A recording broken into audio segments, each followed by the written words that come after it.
Yeah, well, I think we lost 3 very close games. Probably just at crucial times in each of those games, our decision making probably wasn't what it needed to be. Bat, ball, and in the field, all 3 departments. So you can't fault the guys the effort they put in all tournament, especially at training, and in the matches. It's just those crucial times. I think we weren't 100% on the ball, and that's cost us in a few games. Scott came in towards the end of the season and held the batting very well. Do you think his presence was missing in the team, looking how the team performed in the first few matches?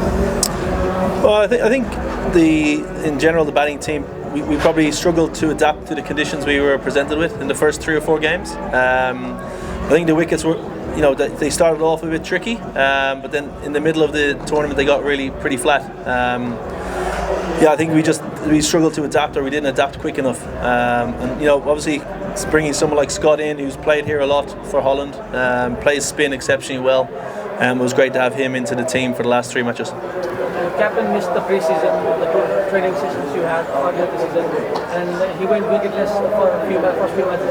Do you think his performance was the key that the team couldn't get the win in the first few matches? No, I don't think we can blame it on one bowler. Or obviously yes. I think if you ask the skip, he'll be honest and say he probably wasn't at his best in the first couple of games. But hopefully he's learned that, and for next season, he'll come in ready to go. He was a little bit unlucky. I think he had a lot of edges go past the keeper and inside edges past the stumps, and shots falling short of the fielders.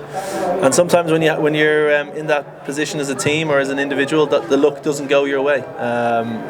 We've seen how Sandeep is as a bowler the last couple of games. He's bowled a lot better. I think his pace has been a lot quicker, and he's attacked the stumps a little bit more, where previously he might have bowled a little bit too slowly. Talking about the foreign players, Akib was quite known to these conditions. He got injured, I think. Do you think that was one of the key reasons that your team couldn't get the results? Yeah, we had a bit of illness as well throughout the squad. Akib and also Esmat Alam were both sick with kind of flu and not feeling well, and infections and stuff like that. So that obviously takes a toll on a player.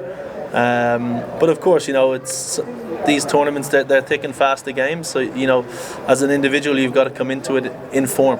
It's hard to find form in a tournament that's so quick, with games every couple of days. In 2018, you came for the first time in Nepal as a player, and now you're coming back as a coach. What are the changes that you've seen in national team results? We've seen we have become ODI nation and played the World Cup second time. What are the changes that you've felt? Yeah, I think the depth in the players, the local players, is a lot more now than it was in 2018. The EPL was only, I think, a 5-team tournament. Here you've got 8 teams. So, and I think that's a huge credit to all the local provinces who continue to develop the younger players. I think tournaments like this and being able to experience playing in front of huge crowds, and also playing with and against some very, very good overseas players, is going to make the local players a lot better. And I think that stands hugely positive for Nepal cricket going forward, and also for the Nepal Premier League. Something off the pitch now. Along with you, there was Andrew Leonard, your friend, who came to Nepal for the first time. Since then, he's built himself around the local fans. How do you see that building? He's obviously a celebrity here. Anytime I go and have dinner with him in town, it's he's getting asked for photos, and he loves it.